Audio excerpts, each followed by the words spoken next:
Hello guys, welcome back to SWS Boxing. Delighted to get on the channel Ryan Barrett, head coach of Hovo and Hovo's boxing tomorrow night at the Resorts World Arena in Birmingham, and he's fighting for the WBC International Super Lightweight title against Pierce O'Leary live on TNT Sport. That's right. Yeah. Like I say, as I was asked for this fight about 4 weeks ago, maybe 5 weeks ago, would I consider it? And yeah, it was never in doubt that we would accept it. I spoke with Steve Finesse prior to even suggesting the fight and said that that Hovo is world class and was there anything available for him to fight? And obviously they produced this to me. Yeah, I mean, before we get into the fight tomorrow night, of course, he beat Tony Rashid, and he stopped him in the eighth round. That was in February. Yeah. So pretty much we've gone back to back camps. I had him for 4 weeks prior to that fight. And obviously won. The Tanzanian guy was actually quite durable for the duration of the fight. But then I think he had a week or so, 10 days off, and pretty much been back with me ever since then. So, it's been good preparation going into this fight. So we can't complain. Were you happy? Of course, that was your first fight with Hovo. Were you happy with his performance that night? Yeah, because obviously there's a transition period. He's got a very good coach, Murat, that's from Belgium, that actually will do the corner tomorrow night. He's got a good team, obviously, and just me being added to it. As I've got a really good link with all of the European guys. I've got the European welterweight champion Jordi Vise. And I've got a number of top class European boxers. So to have Hovo added to that list was a nice luxury on my behalf. But when he fought the Tanzanian guy, I was pretty much installed because me being an ex Southpaw, it kind of works quite well for me to get the tactics and stuff like that, and the way that I would move around the ring as a Southpaw. Then a normal pad man as an orthodox person would work. So yeah, like I say, as that fight went how we expected it to be, and was a good win for him. Hmm. Yeah, of course. You say you've had what 4 weeks notice for this fight? Did you say? Yeah, it's about 4 weeks. Yeah, Did the camp go good? yeah, because obviously he comes straight in from after the fight with the guy from Tanzania. So and then in that meantime, he had obviously small rest to recuperate, and then he pretty much come into camp straight away whilst I had Jordi Vise here. So we got plenty of good sparring with Jordi Vise.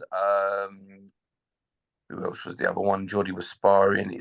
No, we sparred with Sam Noakes, Liam Wells, and I can't something Green, Louis Louis, yeah. Green as well. So we can't complain about the work that we've got going into this. And like I say, I see the betting odds for Hovo, and obviously somebody is missing something somewhere, in my opinion. Mm. Yeah, of course, yeah. You talk about the people he sparred, of course. Liam Wells, challenged for the Southern area, of course, Sam Noakes, WBC international champion, Commonwealth and British champion as well. And then Louis Green, former Southern area champion, Commonwealth, former Commonwealth champion, and of course, he recently won in Saudi Arabia last a week today. He won in Saudi. Exactly, yeah. So, like I say, and obviously Jordi Vise is 32-0 as a welterweight. So we've been using big guys. I know that Piers O'Leary is a big guy for the light welterweight limit, and a big puncher. But like I say, I think if you can ask any one of them people who sparred with Hovo, how hard does he hit? I think Liam Wells said he hits as hard or harder than Conor Ben. So you can pick the bones out as you like, on how this fight's not going to be there for a very long time. Like I say, I wouldn't put Hovo in unless I thought he could win. So, like I say, tomorrow night is going to be very, very interesting. Mm. Yeah, of course, yeah. What Pierce O'Leary, his opponent, 13-0 with the 7 knockouts, of course. Highly rated by Queensbury. Of course, he beat Kane Garner in his last fight. Did you see that one? Yeah, obviously, because I've had to watch fights over to try to get what I think is right for the fight. It's a points win for him over 10 rounds. Yeah, okay, it's a good win. Um, it's not an outstanding win, but it would be what you would a routine 10 rounder. So yeah, like I say, I suppose they would say the same against my opponent for Hovo. So pretty much we'll be going into it on the back of the same or similar results. Yeah. Um, what do you make of Pierce O'Leary overall as an opponent? Well, his amateur record stands up for itself, and obviously he's only done what he could do as a professional. He's only beat what's been put in front of him, and none of them have been world class. So, um, they're all domestic boxers that you would expect him to do what he's done to. So, like I say, there's no shocks in there. Like I say, I think they've both got a mutual opponent. I Robin think Piers, Zamora, yeah, I think that Piers stopped him second by round. ref stop contest. Yeah, and Hovo knocked him spark out. So it is going to be an interesting battle. Like I said, you look over the wins that Hovo's got. I think the French guy, Gary Doe, is the only person to ever be knocked out by Hovo. And he's been to these shores many a times against top class English opposition. So you can again take that part out if you like, if no one else is knocking him out. But Hovo is obviously, we know that he punches incredibly hard. Yeah. Do you believe you guys are a bit of a banana skin for Pierce O'Leary? 100%. I think that when you ask for certain fights, and I'm not saying that Piers has asked for this fight, but you're looking for an opposition at this level. Um, do you pick someone who's originally Armenian and lives out of Belgium? Is very well structured and well ordered in the way that he lives life, and is very clean. And do you pick this guy? If I was fighting, I always say to people, it wouldn't be a fight that I would have looked at for sure. I would have probably stayed as far away from this as I could have. Um, but Steve Finesse asked, was I interested? I said yes. It was put to Piers O'Leary, and their team said yes. Sometimes you've got to be careful what you ask for. Mm. Yeah. How do you feel like, of course, yeah, the press conference, what was your thoughts on Piers as in the press conference, what he was saying? And he's right in what he's saying. He's entitled to getting a shot for the European title for sure. He's very, very talented. He's a very big puncher. He's got an incredible team around him. Um, like I say, you can't fault what he's saying. He is right. He's thereabouts. And does he want to fight Adam Azim? Does Adam Azim vacate the title when it become vacant and they fight somebody else? I don't know. It would have been nice if Hovo and him could have fought for the vacant title. That would have been a cracking fight. So yeah, Piers is right in what he's saying. I think that I've even read that he thinks that this fight will be over in 6 rounds. Again, uh, it really is. When Steve asked me what did I think, I genuinely believe it's a 50-50 fight. I ain't saying Hovo. I actually think that Hovo wins. I actually think he wins. But I am the coach. I've got to say that as such. But if I was watching it as a neutral and got all the information that we would all get as boxing coaches, I still think that Hovo is probably just boxed slightly the better opposition. But again, I'm going to be a little bit biased, but I think that it is generally a good 50-50 fight, and whoever wins will go on to get a shot at something major for sure. Mm. Do you believe that Pierce and his team are overlooking Hovo? Yes, 100%. You know, they're looking at, and obviously fighting for the European title. They should keep their eyes closely on what's in front of them tomorrow night. Hmm. Of course, we see a few dodgy home decisions. Is it a matter of fact that you need the knockout tomorrow night? Of course, yeah. I wouldn't, I train a lot of foreigners, and that's what I tell them. You come to England, you're going to have to win by stoppage. Is the results that we get here in England. You know, back when I was boxing, going to Germany was always hard to win. Actually, I think England is probably one of the hardest countries to go to and win nowadays for a foreigner. You see some of the results and these technical decisions and stopping fights when it's not suiting the house fighter. And like I say, Hovo is fully aware that he is going to be up against it completely with the judges. And if he gets rocked a little bit, how quick that fight will end. The referee will be quick to want to stop the fight, and it's not fair for any boxer to get stopped so early, and is something that should be looked at somewhere along the line. But we'll see. We'll see. What can we expect from Hovo tomorrow? You'll expect a very disciplined and uh, well-rounded performance from him for sure. He is a big puncher, but that's not all his game is about. He's a very, very intelligent boxer. He had 100 odd amateur fights out of Armenia, and then possibly the same out of Belgium. At 31 years of age, he's been around the block long enough to have known and seen what Piers O'Leary is about. You've got a very young man at 23, 24 coming into fighting somebody that's very seasoned at 31. And you've got to remember is in England, we're blessed a little bit that we get paid well, we get the TV. Hovo doesn't get that in Belgium or Armenia, so he is fully aware that this is make or break for him as such to make the big time. Mm. Yeah, of course, the WBC silver's on the line.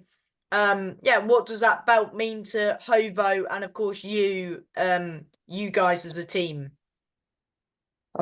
Without being disrespectful to the belt, it doesn't really mean nothing to me, nor probably Hovo. It'd probably be released. I'm guessing. I can't speak for Hovo, but it wouldn't be something that I would look at defending as such. It would probably be I would look for Adam Azim, which we have sparred as well. Is there would be a fight there with Adam Azim, or is it Dalton Smith is the other one who's Yeah. number one contender? You know, it's not something that we've even considered after this. We just have to I deal with this fight, and then we go from there afterwards.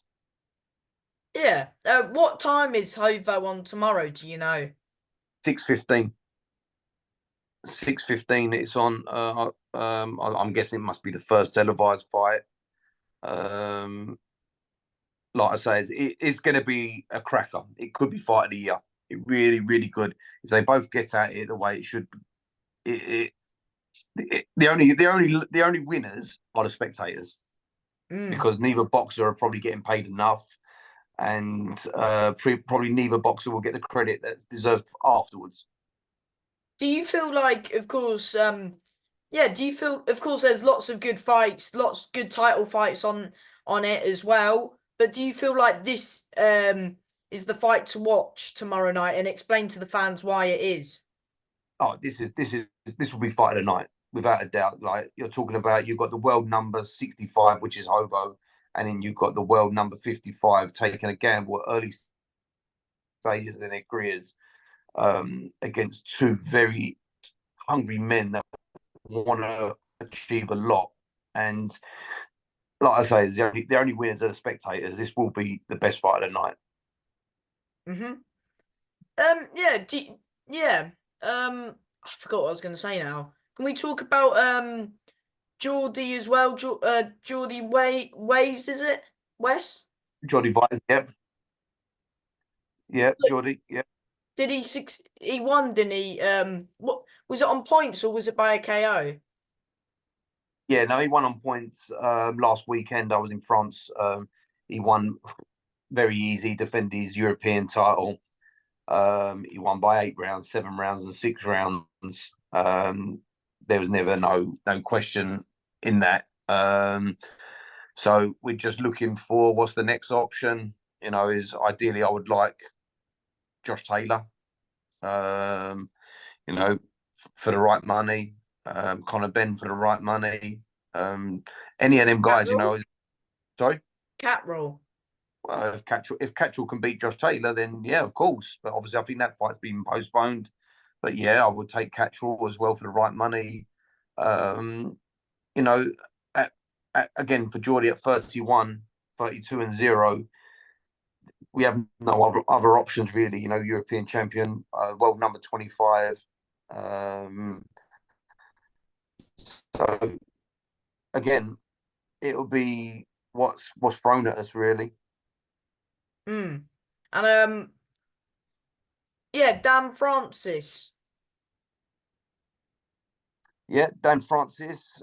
Dan Francis fights on Mark Nielsen's show the 13th of April in Swindon. Um, Again, another a very talented fighter. A little bit on the older side, I say 31, started his career, but we're at a 6 rounder in Swindon, and then we'll probably take one more between then and July before he does a 10 rounder in July on one of Mark Nielsen's shows. Maybe a So Southern he'll probably do area. it. Yeah, maybe. I'm not against the idea. He's promoted by Mark Nielsen. I like Mark, and Dan signed into him, so they'll decide that. I'm the coach, and they give me the opponents, and I work out the rest of it from there. As I still got two fighting in London tomorrow night as well. Ronnie Muirlock and Tommy Smith. They're both fighting on Steve Goodwin's show. So my job is always super busy. I've got another featherweight over So you in the from. corner for Ronnie in London tomorrow? Yes, I'm in. Yeah, because I've trained them both from Tommy and Ronnie from juniors. So this fight for Hovo come after uh, I agreed these fights. So Hovo's very happy with his team that he's got. He doesn't need me to be there on this particular occasion. And like, they're comfortable and they're happy and confident. So I'll look after the two English guys, and I'll expect my phone call from Hovo 7:30 ish that evening. Yeah. Yeah. Isn't Tom making his debut against Mark Butler? Yes, he's making his debut against Mark Butler. Like Tom's really only a super bantamweight, but there isn't many opponents around. So obviously, we were originally going to fight Jack England, but I think he had a fight, quite a tough fight last week. So Hmm. we got obviously swaps around with Mark Butler, which again is another tough guy, good journeyman coming forwards.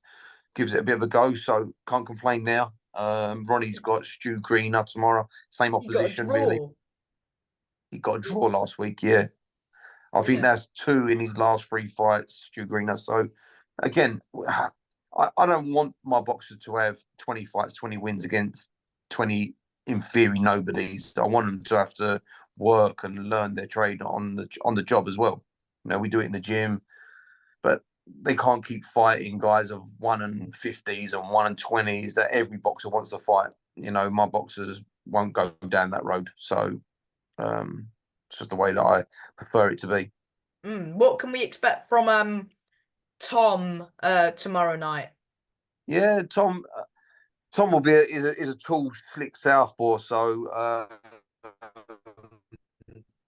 is he'll win probably on points. He's you know, Mark Butler don't get stopped by many people, and you know, on their debuts, I would prefer to always pick someone where they're going to win on points.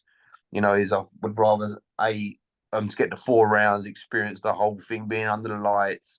It's a completely different kettle of fish being punched in the mouth with an 8-ounce glove than it is, you know, a 10 or a 12-ounce AIBA glove. You know, the gloves are made differently, and it's just a completely different setup. So Tom's got a super bright future.